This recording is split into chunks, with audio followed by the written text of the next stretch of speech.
एक ही तो है जिंदगी, इसे भी उदास रहकर गुजार दोगे तो क्या फ़ायदा। उदास हो जाना, रो लेना, परेशान हो जाना, ये सब नॉर्मल है। सही है कि बाज़ औक़ात हालात हमारे कंट्रोल में नहीं होते, आंसू रोकना हमारे बस में नहीं होता, दिल घबरा जाना हमारे बस में नहीं होता, लेकिन ऐसी सिचुएशन को अल्लाह की रज़ा और ज़िंदगी समझ के भूल जाना, इग्नोर कर देना, ये तो हमारे बस में ज़रूर होता है ना।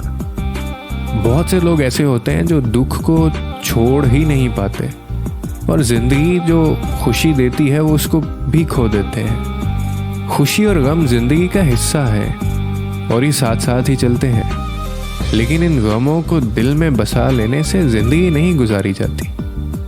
अल्लाह है ना, वो सब जानता है, वो देख रहा है, तो फिर गम किस चीज़ का है। उस पे भरोसा रखो एंड जस्ट मूव ऑन।